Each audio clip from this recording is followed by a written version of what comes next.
The morning light filtered through the stained glass windows of St. Michael's Cathedral, casting rainbow patterns across the marble floor where I stood in my tailored black tuxedo.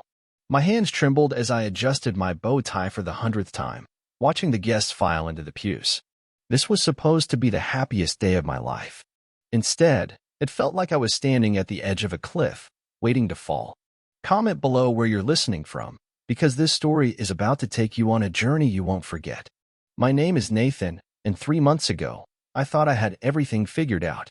I was 28, successful in my marketing career, and madly in love with Dylan Shin, the man I'd been dating for 4 years. Dylan was everything I thought I wanted, charming, artistic, with these incredible dark eyes that seemed to see right through me. We'd met at a gallery opening in Soho, where he was showcasing his photography. I'd been nursing a glass of cheap wine, pretending to understand abstract art, when he'd walked up and said, "You look like you'd rather be anywhere else." He wasn't wrong, but something about his smile made me want to stay. For years later, we were planning our wedding. Dylan had proposed on the anniversary of that first meeting, getting down on one knee right in front of the same photograph that had been hanging behind us when we met. It was perfect, romantic, everything I'd dreamed of since I'd first admitted to myself that I was gay at 17. But now, standing at the altar with Father Martinez beside me, watching the clock tick past the ceremony start time, I felt that perfection crumbling like sand between my fingers. "He'll be here," I whispered to myself, the words barely audible over the growing murmur of concerned guests. "He's just running late." You know how Dylan is with time. Father Martinez placed a gentle hand on my shoulder. "Nathan, perhaps we should—" "No." The word came out sharper than I intended. "He'll be here. He has to be here." But even as I said it, doubt gnawed at my chest like a living thing. Dylan had been distant the past few weeks, claiming it was just pre-wedding jitters. When I tried to talk to him about it, he'd kissed me and changed the subject. I'd let him, because I was scared of what he might say if I pushed too hard. The cathedral doors opened, and my heart leaped. But instead of Dylan in his cream-colored suit, it was Marcus, Dylan's best man, walking down the aisle with an expression that made my blood turn to ice. Behind him was my sister Emma, her face pale and stricken. "Nathan," Marcus said when he reached the altar, his voice barely above a whisper. "I'm so sorry." "Dylan, he's gone." The words hit me like a physical blow. "Gone? What do you mean gone?" Marcus pulled out his phone, his hand shaking as he showed me a text message. "He sent this an hour ago. He's on a plane to Paris. He said he can't go through with it, that he's not ready for this kind of commitment." I stared at the screen, reading Dylan's words over and over, but they wouldn't make sense. "I need to call him. This is a mistake. He's just scared." "His phone's off," Marcus said quietly. I tried. Emma tried. "He's really gone, Nathan." The cathedral fell silent except for the sound of my own ragged breathing. 200 guests stared at me with expressions ranging from pity to curiosity to awkward discomfort. My parents sat in the front row, my mother's hand pressed to her mouth, my father's jaw clenched and barely contained anger. I wanted to run. I wanted to disappear into the floor. Instead, I found myself walking to the microphone that had been set up for our vows. "Thank you all for coming," I said, my voice surprisingly steady. "As you can see, there won't be a wedding today. Dylan has decided he needs time to figure things out. I appreciate your understanding, and I hope you'll still join us for the reception. The food's already paid for." It was a weak attempt at humor, but a few people managed awkward chuckles. I stepped away from the microphone and walked down the aisle, each step echoing in the vast space. Emma caught up with me at the doors. "Nathan, wait." "I'm fine," I lied, not stopping. "I just need some air." But I wasn't fine. I was humiliated, heartbroken, and angry in a way that made my chest feel like it was caving in. I'd given Dylan everything, my heart, my trust, my future, and he'd thrown it all away with a text message. The reception venue was a 10-minute walk from the cathedral, and I found myself heading there automatically. The Meridian Hotel's ballroom was decorated exactly as we'd planned. White roses and eucalyptus, fairy lights strung across the ceiling, our names spelled out in elegant calligraphy on a sign by the entrance. Nathan and Dylan, a love story. I stared at that sign for a long moment before walking inside. Most of the guests had followed me, unsure what else to do. The bartenders were already serving drinks, and the string quartet we'd hired was playing soft background music. It was surreal, like attending the funeral of my own happiness. Nathan. The voice was deep, familiar, and absolutely the last thing I wanted to hear right now. I turned to find Elias Blackwood standing behind me, impeccably dressed in a charcoal gray suit that probably cost more than my monthly rent. His dark hair was perfectly styled, his green eyes sharp and calculating as always. At 35, Elias was everything Dylan wasn't: controlled, successful, and completely ruthless when it came to getting what he wanted. He was also Dylan's ex-boyfriend, and the man who'd made Dylan's life hell for 2 years before I came along. "What are you doing here?" I asked, not bothering to hide my hostility. "I was invited," Elias said calmly. "Though I have to admit, I wasn't expecting quite this level of drama. If you came here to gloat." "Actually, I came here to offer you a drink." He signaled the bartender, who immediately brought over 2 glasses of what looked like very expensive whiskey. "You look like you could use it." I wanted to tell him to go to hell. Instead, I found myself accepting the glass and downing half of it in one gulp. The whiskey burned, but it was a welcome distraction from the pain in my chest. "Why are you really here, Elias?" He studied me for a moment, those green eyes unreadable. "Dylan called me last night." My grip tightened on the glass. "What?"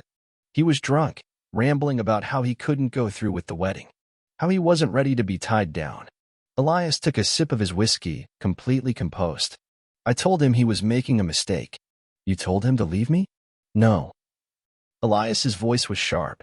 "I told him he was an idiot if he thought running away would solve his problems. But Dylan never was good at facing difficult conversations." I stared at him, trying to process this information. "Why are you telling me this?" "Because you deserve better than someone who abandons you at the altar via text message." There was something in his tone that made me look at him more closely.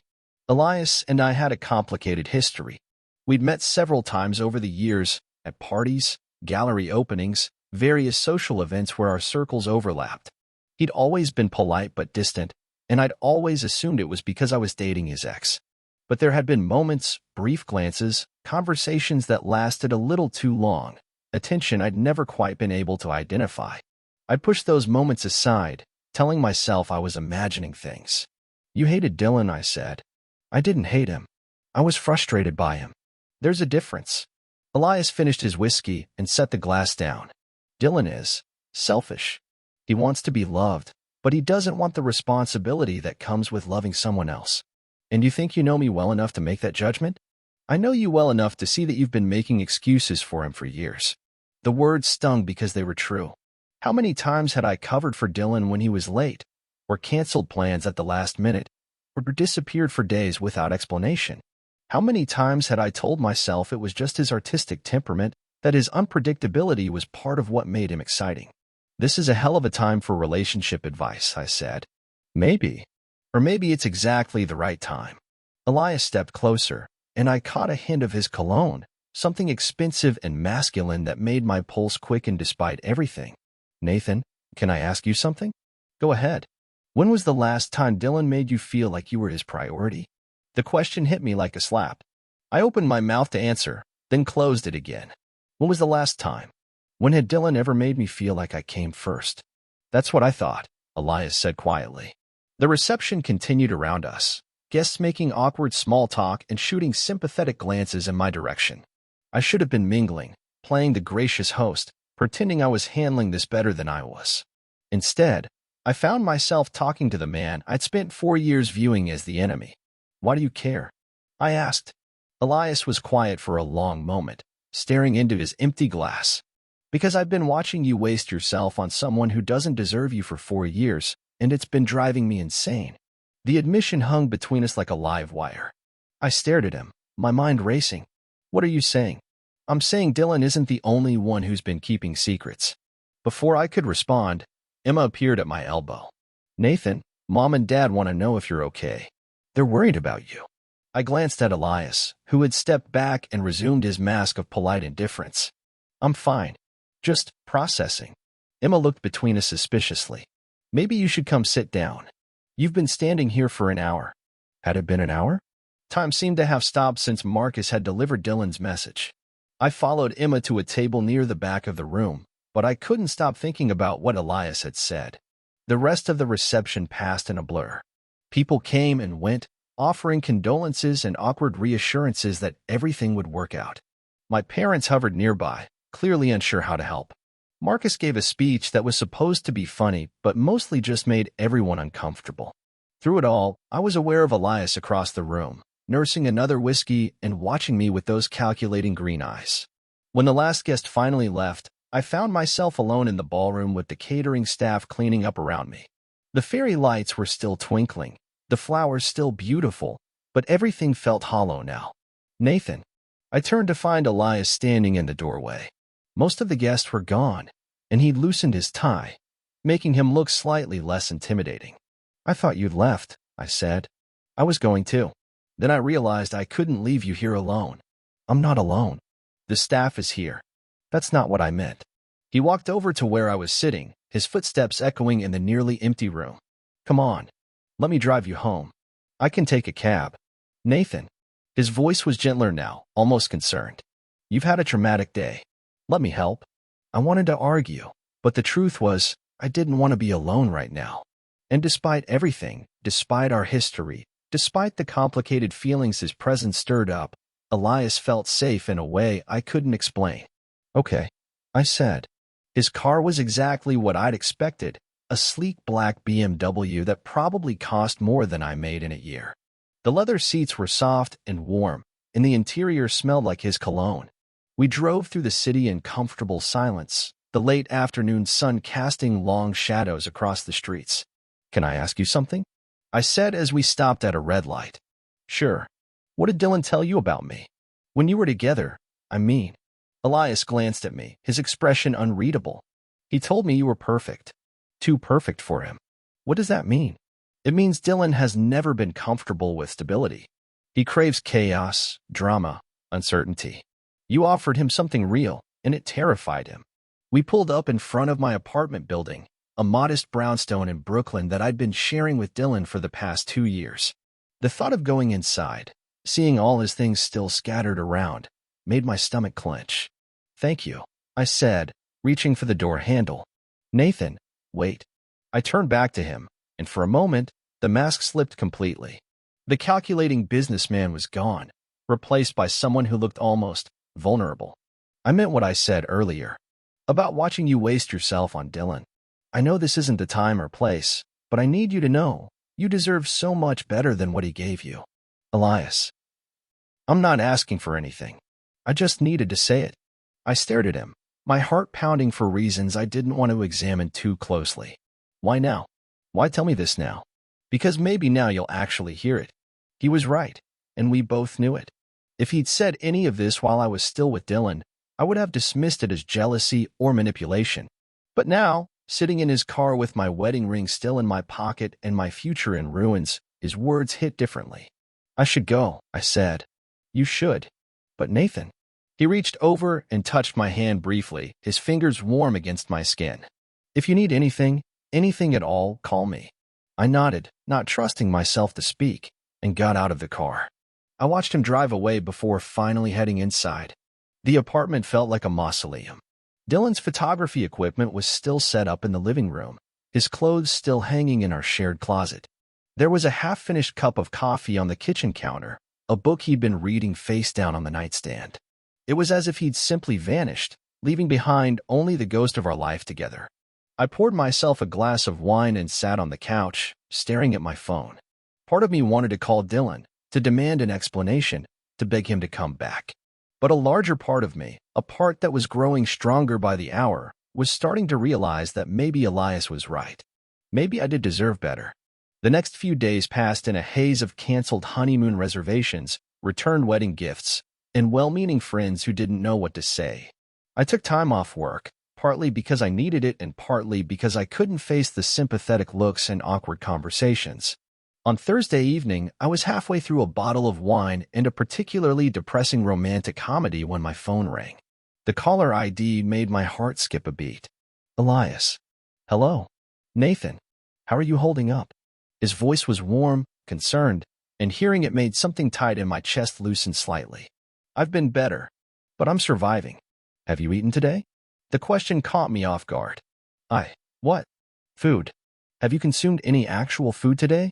Or are you living on wine and self-pity? Despite everything, I found myself smiling. The wine is very nutritious. That's what I thought. I'm downstairs. What? I'm outside your building. Buzz me up. I walked to the window and looked down. Sure enough, Elias was standing on the sidewalk, holding what looked like takeout bags. You can't just show up at my apartment, I said into the phone. I can, and I did. Are you going to let me up, or do I have to charm your doorman? I should have said no. I should have told him I was fine and sent him away. Instead, I found myself pressing the buzzer. 5 minutes later, he was standing in my doorway with bags of food from my favorite Thai restaurant and an expression that dared me to argue. You remembered, I said, staring at the bags. You mentioned it once, that you always order the same thing from Thai Palace when you're stressed. He had remembered a throwaway comment from a conversation we'd had months ago at a mutual friend's birthday party. The realization made something flutter in my chest that I wasn't ready to examine. Come in, I said, stepping aside. If Elias was surprised by the state of my apartment, the empty wine bottles, the takeout containers, the general air of depression, he didn't show it. He simply walked to the kitchen and started unpacking the food. Pad Thai, extra spicy, no peanuts, he said, pulling out containers. Spring rolls, tom yum soup, and mango sticky rice because you looked like you could use dessert.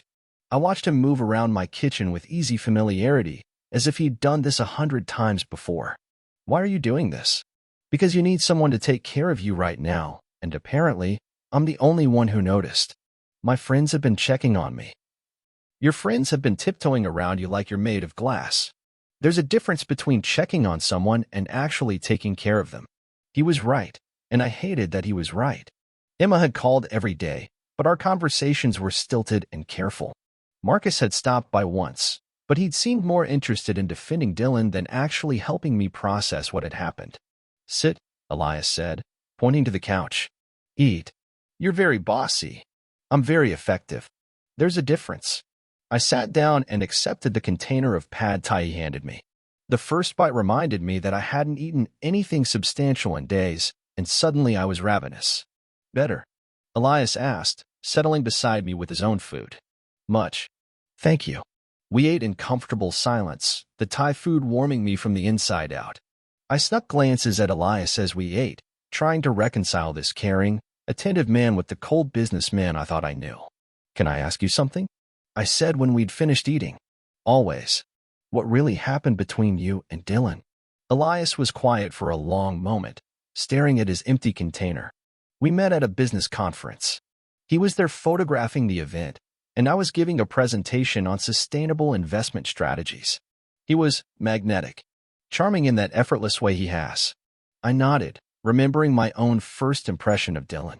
We dated for 2 years. At first, it was exciting. He was spontaneous, passionate, completely different from anyone I'd ever been with. But after a while, I realized that his spontaneity was really just selfishness. He wanted all the benefits of a relationship without any of the responsibility. What do you mean? He wanted me to be available whenever he needed emotional support or companionship, but he didn't want to make plans or commitments. He'd disappear for days without explanation, then show up at my apartment expecting everything to be fine. He'd make promises he had no intention of keeping. The description was uncomfortably familiar. How many times had Dylan canceled our plans at the last minute? How many times had he gone radio silent when I needed him most? Why did you stay with him for 2 years? Same reason you stayed with him for 4, I imagine. I kept thinking he'd change. That if I just loved him enough, supported him enough, he'd want to be the partner I needed. But he didn't. No. The final straw was when he missed my father's funeral because he'd gotten a last-minute opportunity to photograph some gallery opening in Los Angeles. He said it was too important for his career to pass up. I stared at him, horrified. He missed your father's funeral? He sent flowers, Elias said dryly. Very thoughtful ones. I'm so sorry. Don't be. It was the wake-up call I needed. I realized I was never going to be his priority, so I ended it. How did he take it? About as well as you'd expect. He accused me of being controlling, of not understanding his artistic temperament. He told everyone who would listen that I was a cold, heartless businessman who couldn't appreciate creativity. I winced, remembering some of the things Dylan had said about Elias over the years. I believed them because I'd wanted to believe them. It was easier than acknowledging the uncomfortable parallels between Dylan's relationship with Elias and his relationship with me. I'm sorry, I said again. I believed him when he said those things about you. Of course you did. You were in love with him. And Dylan can be very convincing when he wants to be. But you still tried to warn me. At parties, social events, you'd make these comments about Dylan that I thought were just jealousy. They weren't jealousy. They were concern. I could see you making the same mistakes I'd made, and I wanted to spare you the pain. But I also knew you wouldn't listen until you were ready to hear it. We sat in silence for a while, the weight of his words settling between us. Outside, the city hummed with its usual evening energy, but inside my apartment, everything felt still and fragile. What happens now? I asked. Now you heal. You figure out who you are without Dylan, and you decide what you actually want from a relationship. And you? What do you want? The question slipped out before I could stop it, and I immediately regretted it. But Elias didn't seem surprised by it. Honestly, I want to take care of you. I want to help you remember what it feels like to be someone's priority. My heart started pounding. Elias, I'm not asking for anything you're not ready to give. I'm just being honest about what I want. This is crazy. 3 days ago, I was supposed to marry Dylan. I can't just. I'm not asking you to. I'm asking you to let me be here for you while you figure things out. I stared at him, trying to process what he was offering. It wasn't a relationship, exactly, but it wasn't friendship either. It was something in between, something that felt both terrifying and oddly comforting. Why? I asked. Why would you want to deal with someone else's emotional baggage? Because it's not baggage. It's experience. And because. He paused, seeming to choose his words carefully. Because I've been half in love with you for years, and I'm tired of pretending otherwise. The admission hit me like a physical blow. I stared at him, my mind reeling. What? You heard me. But you barely know me. We've had maybe a dozen conversations over the years. Quality over quantity, he said with a slight smile. And I know more about you than you think. I know you bite your lip when you're nervous. I know you always order the same drink at parties because you don't want to risk trying something you might not like. I know you have a scar on your left hand from when you tried to cook dinner for Dylan's birthday and cut yourself on a broken glass. I looked down at my hand, at the thin white line I'd forgotten was visible. I know you're incredibly loyal, sometimes to your own detriment. I know you'd rather suffer in silence than burden someone else with your problems. And I know Dylan never deserved you, not for a single day. Elias.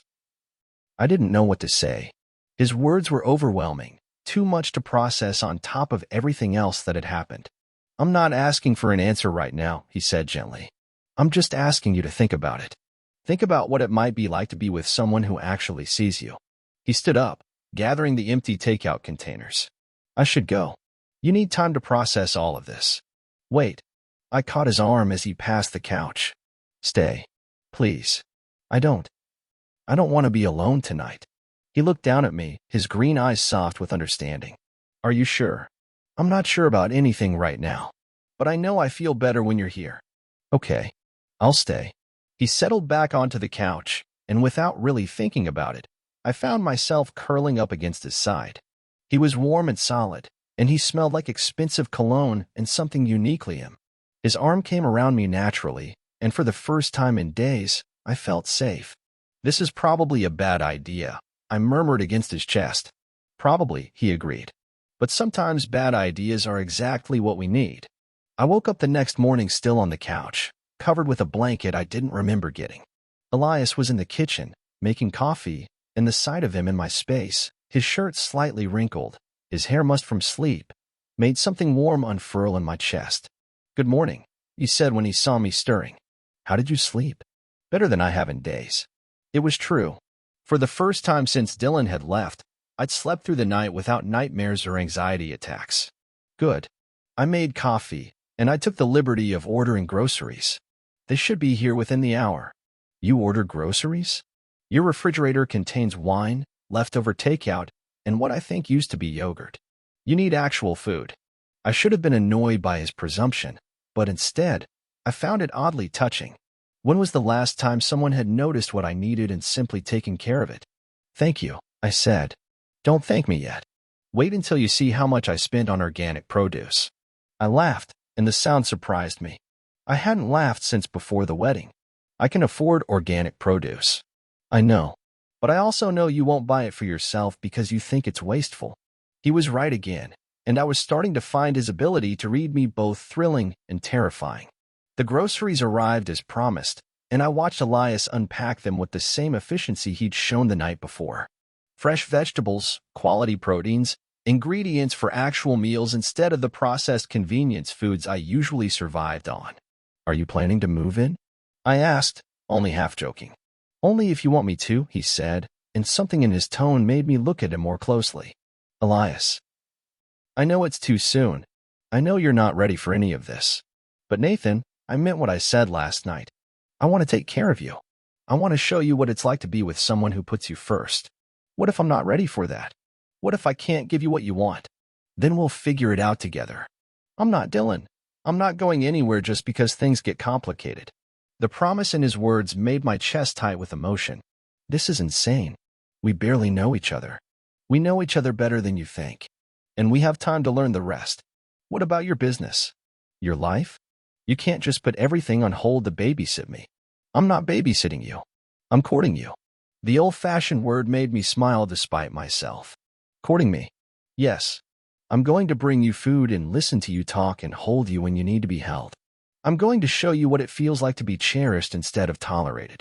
And what if I decide I'm not interested? What if I decide I need time alone, or that I want to try to work things out with Dylan? Something flickered in his eyes at Dylan's name, but his voice remained steady. Then I'll respect your decision. But I don't think that's what you want. How can you be so sure? Because of the way you're looking at me right now. I realized he was right. I was looking at him like he was something precious, something I was afraid to touch because I might break it. Or because it might break me. I'm scared, I admitted. Of what?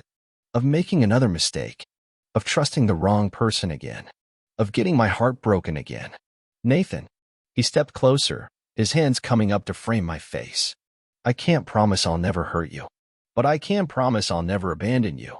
I can promise I'll never make you feel like you're asking for too much just by wanting to be loved. His thumbs brushed across my cheekbones, and I realized I was crying. When had I started crying? Dylan really did a number on you, didn't he? He said softly. I thought he loved me. I thought we were building something together. You were. He just wasn't building it with you. The truth of that statement hit me like a punch to the gut. All those times Dylan had seemed distracted, distant, like his mind was somewhere else. It wasn't pre-wedding jitters. It was him already checking out of our relationship. How did I not see it? I asked. Because you loved him. Love makes us blind to the things we don't want to see. Is that what happened to you? With Dylan? Yes. But it also taught me what I actually need from a partner. Someone reliable. Someone who shows up. Someone who chooses me every day, not just when it's convenient. And you think I could be that person? I think you already are that person. You just need someone who deserves it. His words were like a balm on wounds I didn't even know I had. For 4 years, I've been trying to be enough for Dylan, supportive enough, understanding enough, flexible enough. I twisted myself into not trying to accommodate his needs while ignoring my own. What do you need from me? I asked. Right now? Nothing. Just let me take care of you while you heal. And later, we'll see. But Nathan, his hands were still on my face, his green eyes intense and focused. When you're ready, if you're ready, I want everything. I want your attention and your affection and your terrible jokes. I want to wake up next to you and fall asleep holding you. I want to be the person you call when something good happens and the person you turn to when something bad happens. I want to build something real with you. My heart was pounding so hard I was sure he could hear it. That's a lot. Yes, but you're worth a lot. Before I could lose my nerve, I stood on my tiptoes and kissed him. It was soft, tentative, nothing like the passionate kisses I'd shared with Dylan. But it felt right in a way that made my chest ache with possibility. When we broke apart, Elias rested his forehead against mine. Are you sure about this? No, but I want to try. That's all I need. The next few weeks passed in a blur of healing and discovery. Elias was true to his word. He took care of me without making me feel helpless, supported me without trying to fix me. He brought me lunch when I forgot to eat, held me when the grief hit unexpectedly, and listened when I needed to talk through my feelings about Dylan. But more than that, he showed me what it felt like to be someone's priority. He rearranged meetings to spend time with me. He remembered things I mentioned in passing. He asked about my day and actually listened to the answer. It was intoxicating and terrifying in equal measure. I got a text from Dylan. I told him one evening as we sat on my couch sharing a bottle of wine. Elias went very still beside me. What did it say? He wants to talk. He says he's ready to explain everything. What do you want to do? I studied his face, looking for signs of jealousy or insecurity, but found only genuine concern. I don't know. Part of me wants closure, but part of me is afraid that talking to him will just open old wounds. What does your gut tell you? That I don't need his explanation to move on. That I've already started moving on. Then trust your gut. Just like that? You're not going to try to convince me one way or the other. Nathan, this is your decision. I'll support whatever you choose, even if it means you decide to give Dylan another chance. You'd really do that? Even though it would hurt you? Yes, because what I want most is for you to be happy. And if Dylan can make you happy, truly happy, then that's what I want for you. I stared at him, overwhelmed by the generosity of his words. Dylan had never been that selfless, not once in 4 years. I don't want to talk to Dylan, I said. I want to be here with you.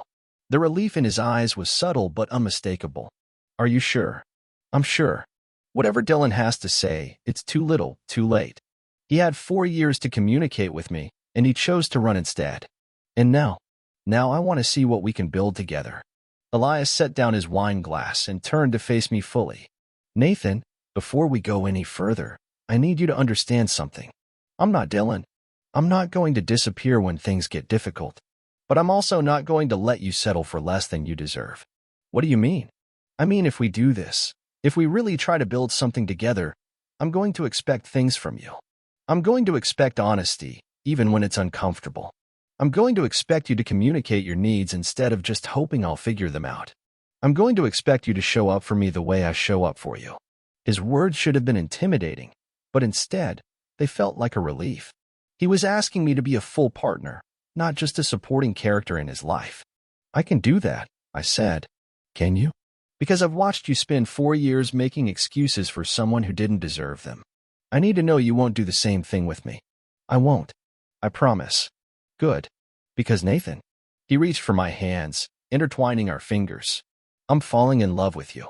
Not the version of you that tries to be perfect for everyone else, but the real you. The you that gets cranky when you're hungry and laughs at terrible movies and cries during commercials about dogs. You love that I cry during dog commercials? I love that you feel things deeply. I love that you care so much about everyone around you. I just want you to care about yourself too. I'm learning, I said. You're teaching me.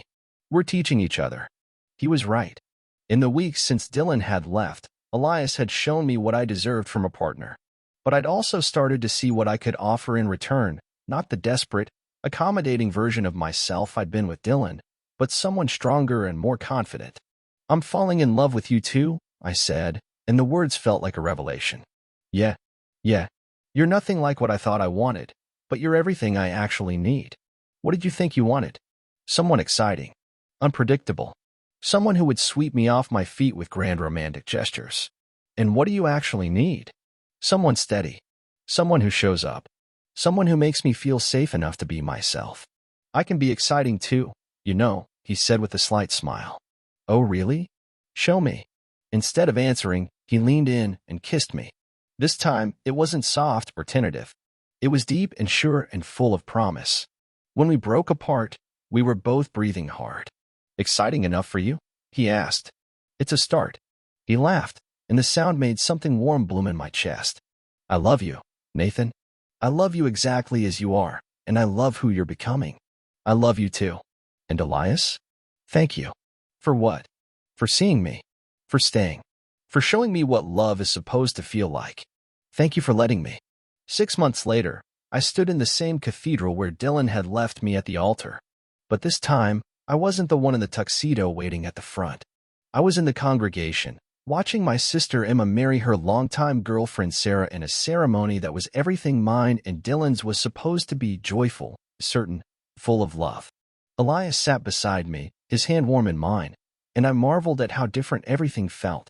The pain of Dylan's abandonment had faded to a dull ache, replaced by something brighter and more sustainable. You okay? Elias whispered as the ceremony began. Perfect, I whispered back, and meant it. After the reception, we walked through the city hand in hand, talking about Emma and Sarah's happiness and our own plans for the future. We've been talking about moving in together, about combining our lives in a way that felt natural and right. Can I ask you something? I said as we stopped at a crosswalk. Always. Do you ever wonder what would have happened if Dylan hadn't left me at the altar? If I'd married him like we planned? Elias considered the question seriously. Sometimes. But then I remember that you would have been miserable, and I would have spent the rest of my life watching you settle for someone who didn't appreciate you. So you're glad he left me? I'm glad you're with me now. I'm sorry you had to go through that pain to get here, but I can't regret the outcome. Even though it was messy and complicated and probably not how either of us pictured falling in love, especially because of that. The best things in life are usually messy and complicated.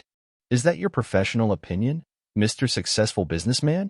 That's my personal opinion, Mr. Man I'm completely crazy about. I laughed, pulling him closer as the light changed.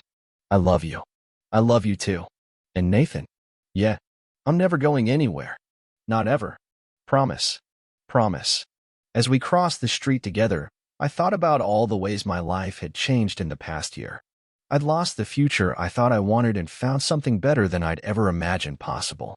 I learned the difference between being loved and being cherished, between being wanted and being chosen. Dylan had broken my heart at the altar, but in doing so, he'd freed me to find something real, something lasting, something worth waiting for. And as Elias squeezed my hand and smiled at me in the glow of the streetlights, I knew I'd never been happier to have my heart broken. Because sometimes, the best revenge is living well. And sometimes, the person who seems like your enemy turns out to be exactly what you need. 3 years later, I stood at another altar. But this time, I wasn't alone, and I wasn't afraid. Elias stood across from me in his perfectly tailored tuxedo, his green eyes bright with love and certainty. Our friends and family filled the pews behind us, and the late afternoon sun streamed through the stained glass windows, painting everything in jewel tones. Do you, Nathan, take Elias to be your lawfully wedded husband? The officiant asked. I looked at the man who had saved me from settling for less than I deserved, who had shown me what real love looked like, who had never once made me doubt his commitment or his feelings. I do, I said, my voice strong and sure. And do you, Elias, take Nathan to be your lawfully wedded husband? I absolutely do, Elias said, his voice warm with emotion. As we exchanged rings and sealed our promises with a kiss, I thought about the journey that had brought us here. The heartbreak that had felt like the end of the world but had actually been the beginning of something beautiful. The courage it had taken to trust again, to love again, to believe that I deserved better. Dylan had given me the greatest gift he could have given me, though he'd never know it. He'd set me free to find my real happily ever after. And as Elias and I walked back down the aisle together, our hands clasped tight and our future bright with possibility, I knew that sometimes the best revenge isn't revenge at all. Sometimes it's simply living the life you were meant to live, with the person you were meant to love. The reception was everything I dreamed of, elegant but warm, filled with laughter and dancing and joy. Elias and I had our first dance to a song that had become ours over the years, and as he held me close and whispered how much he loved me, I felt complete in a way I'd never experienced before. No regrets, he asked as we swayed together. None, I said. You. Only that it took us so long to get here. We got here when we were supposed to. When we were ready. Wise words from my wise husband. Your husband, I repeated, loving the sound of it. I like that. Good, because you're stuck with me now. Promise. Promise. Later, as the evening wound down and our guests began to leave, I found myself standing on the terrace outside the reception hall, looking out at the city lights. Elias appeared beside me, loosening his tie and rolling up his sleeves. Penny for your thoughts, he said. Just thinking about how different everything is from what I planned 3 years ago. Better or worse? So much better. 3 years ago, I thought I knew what love was supposed to look like. I thought it was supposed to be dramatic and unpredictable and all-consuming. And now I know it's supposed to be steady and sure and safe. It's supposed to make you feel like the best version of yourself. You make me feel like the best version of myself too, he said, pulling me into his arms. Good. That's the plan. We stood there together in comfortable silence, watching the city sparkle below us. Tomorrow we'd leave for our honeymoon in Italy, and after that, we'd come home and continue building the life we'd started together. It wouldn't always be easy, no relationship ever was, but I knew we'd face whatever came together. Elias. Thank you. For everything. For saving me from settling. For showing me what I deserved. For loving me enough to wait while I figured it out. Thank you for being brave enough to try again. For trusting me with your heart after it had been broken. I'd trust you with anything. And I'd never betray that trust. Not ever. As we headed back inside to say goodbye to the last of our guests, I caught sight of our wedding photos displayed on easels around the room. In every single one, we looked happy, not just posed for the camera happy, but genuinely, deeply content. We looked like two people who had found exactly what they were looking for in each other. It was a far cry from the wedding photos I'd imagined taking with Dylan, all artistic angles and dramatic lighting. These photos were simpler, more honest, more real. They told the story of two people who had chosen each other not just for the good times, but for all the times that would come. Ready to go home, husband? Elias asked, offering me his arm. Ready, I said, taking it. As we walked out of the reception hall together, I thought about the text message I'd received that morning. Dylan, reaching out after 3 years of silence to congratulate me on my wedding. He'd seen the announcement in the society pages and wanted me to know he was happy for me. I'd shown the message to Elias, who had simply shrugged and said, "That's nice of him." No jealousy, no insecurity, no drama. Just acceptance that Dylan was part of my past, but not my future. I texted back a simple thank you and deleted the conversation. Dylan belonged to a different chapter of my life, one that had ended when he chose to run instead of fight for what we had. I wished him well, but I had no desire to revisit that pain or confusion. My future was with Elias, the man who had seen me at my lowest point and chosen to stay. The man who had taught me the difference between being tolerated and being treasured. The man who had shown me that the right person wouldn't make me work so hard to earn their love. As we drove through the city toward our home, a concept that still filled me with wonder, I thought about all the ways Elias had kept his promises over the years. He'd never once made me feel like I was asking for too much. He'd never disappeared when things got difficult. He'd never made me question his commitment or his feelings. He'd shown up, day after day, in ways both big and small. He brought me soup when I was sick and celebrated my promotions at work. He'd helped me when I cried and laughed at my terrible jokes. He'd made me feel seen and valued and loved in ways I'd never experienced before. "What are you thinking about over there?" he asked as we pulled into our driveway. "Just how lucky I am." "We both are." "No, I mean it. If Dylan hadn't left me at the altar, I never would have been free to fall in love with you." In a weird way, his abandonment was the best thing that ever happened to me. I preferred to think of it as the universe correcting course, Elias said, turning off the engine. We were always supposed to end up together. We just took the scenic route. The very scenic route. The important thing is we got here. As we walked up to our front door, I marveled at how right everything felt. This house, this man, this life we'd built together, it all felt like home in a way nothing ever had before. "So, Mr. Blackwood," I said as Elias unlocked the door, "what's the plan for our first night as married men?" "Well, Mr. Blackwood," he said, grinning at the sound of my new name, "I was thinking we could order pizza, drink the expensive champagne your parents gave us, and fall asleep watching terrible movies." "That sounds perfect." "Really? No grand romantic gestures? No dramatic declarations of love?" "Elias, you've been making grand romantic gestures every day for 3 years. You've shown me your love in 1,000 small ways. Tonight, I just want to be with my husband." "Your husband," he repeated, the same wonder in his voice that I felt. "I like the sound of that." "Good, because you're stuck with me now." Best news I've heard all day. As we settled onto our couch with pizza and champagne, still in our wedding clothes but barefoot and relaxed, I thought about how different this felt from every fantasy I'd ever had about married life. It wasn't dramatic or passionate or filled with grand gestures. It was quiet and comfortable and real. It was perfect. "To us," Elias said, raising his champagne glass. "To us," I agreed, clinking my glass against his. "To second chances and scenic routes and finding exactly what we didn't know we were looking for. And to Dylan, for being stupid enough to let you go." I laughed, nearly spitting out my champagne. "Are we really toasting my ex-fiancé on our wedding night?" "We're toasting his poor judgment, which led to my good fortune. "I love you," I said, leaning over to kiss him. "I love you too. Forever and always. Promise. Promise." As we settled back to watch our movie, Elias's arm around me and my head on his shoulder, I felt a deep sense of contentment wash over me.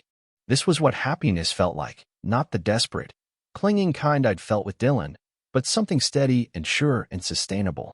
I learned so much about love in the past 3 years. I learned that real love doesn't make you work harder to earn it. I learned that the right person will choose you every day, not just when it's convenient. I learned that love should make you feel more like yourself, not less. Most importantly, I learned that sometimes the worst thing that happens to you turns out to be the best thing in disguise. Dylan breaking my heart had freed me to find something infinitely better. His abandonment had led me to Elias, who had shown me what it meant to be truly loved. As the movie played and Elias's breathing evened out beside me, I thought about the future stretching ahead of us. We talked about traveling, about maybe adopting a dog, about all the adventures we wanted to have together. But more than any specific plans, I was excited about the simple prospect of doing life with him, the mundane Tuesday evenings and lazy Sunday mornings, the challenges we'd face and overcome together, the ordinary moments that would make up our extraordinary love story. I'd started this journey thinking I knew exactly what I wanted. I'd ended up with something completely different and infinitely better. Sometimes the universe has better plans for us than we have for ourselves. Sometimes the person who seems like your enemy turns out to be your salvation. And sometimes the best revenge is simply living well, surrounded by love, filled with joy, and grateful for every twist and turn that led you home. As I drifted off to sleep in my husband's arms, I whispered a silent thank you to the universe for Dylan's cowardice, for Elias's courage, and for the beautiful, messy, perfect journey that had brought us together. Tomorrow would bring new adventures, new challenges, new joys. But tonight, I was exactly where I belonged. The morning sun streamed through our bedroom windows, and I woke up to find Elias already awake, watching me with those green eyes that had become my favorite sight in the world. "Good morning, husband," he said softly. "Good morning, husband," I replied, marveling again at how right the word sounded. "Any regrets in the light of day?" "Only that we have to get up and pack for Italy. We could always extend our honeymoon," he suggested, pulling me closer. "Don't tempt me.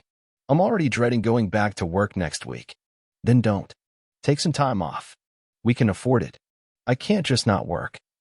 "Nathan." His voice was gentle but firm. "You've been working nonstop for months planning this wedding while maintaining your regular job responsibilities. You're exhausted. Take some time for yourself. For us." It was such a simple suggestion, but it represented everything that was different about our relationship. Elias encouraged me to take care of myself, to prioritize my own needs, to ask for what I wanted instead of just hoping someone would notice what I needed. "Okay," I said. "I'll take another week off." "Good. We can extend our stay in Tuscany, maybe drive down to the Amalfi Coast." "That sounds perfect." As we lay there planning our extended honeymoon, I thought about how easy it was to make decisions with Elias. There was no drama, no hidden agendas, no walking on eggshells. We talked through options, considered each other's preferences, and came to agreements that worked for both of us. It was such a stark contrast to the way things had been with Dylan, where every decision had felt fraught with potential conflict. Dylan had wanted what he wanted when he wanted it, and I'd spent 4 years trying to accommodate his whims while ignoring my own desires. "What are you thinking about?" Elias asked, noticing my thoughtful expression. "Just comparing us, to how things used to be." "Good comparison or bad comparison?" "The best comparison. You make everything so easy, Elias. Not boring easy, but peaceful easy. Like we're on the same team instead of constantly negotiating. We are on the same team. That's what marriage is supposed to be, two people working together toward common goals." Dylan never understood that. He thought relationships were about maintaining your independence while occasionally checking in with your partner. And what do you think relationships are about? Building something together. Creating a life that's better than what either person could have alone. Supporting each other's dreams while dreaming new dreams together. Exactly. He kissed my forehead. That's what we're going to do. We're going to build something beautiful together. We already are. This is just the beginning. He was right. Our wedding had been the culmination of our courtship, but it was also the beginning of our marriage. We had decades ahead of us to continue growing together, learning about each other, creating the life we both wanted. As we finally got up and started packing for our extended honeymoon, I found myself humming under my breath. I was happy, genuinely, deeply, sustainably happy in a way I'd never been before. Not the manic happiness that came from drama and uncertainty, but the quiet contentment that came from being exactly where I belonged with exactly the right person. "I love hearing you hum," Elias said from across the room where he was folding shirts with characteristic precision. "I didn't realize I was doing it." "You do it when you're really happy. You did it the first morning I stayed over, when you were making breakfast. You remember that?" "I remember everything about you, Nathan. Every expression, every gesture, every sound you make when you're content." "That's either very romantic or very creepy. I prefer to think of it as very romantic." "Good choice." As we finished packing and prepared to leave for the airport, I took one last look around our bedroom. In a few weeks, we'd be back here, settling into married life, figuring out new routines and rhythms as husbands instead of boyfriends. "Ready?" Elias asked, shouldering his carry-on bag. "Ready," I said, taking his free hand. As we walked out of our house together, I thought about all the journeys we'd taken to get to this point. The emotional journey from heartbreak to healing to love. The physical journey from that first night when Elias had brought me Thai food to this morning when we were leaving for our honeymoon as married men. But most importantly, the journey we were just beginning, the lifelong adventure of being partners, teammates, best friends, and lovers. The journey of building something lasting and beautiful together. Dylan had broken my heart at the altar, but in doing so, he'd set me free to find my real happily ever after. And as Elias and I drove toward the airport, our future bright with possibility, I knew that sometimes the best revenge isn't revenge at all. Sometimes it's simply living the life you were meant to live, with the person you were meant to love, grateful for every twist and turn that brought you home.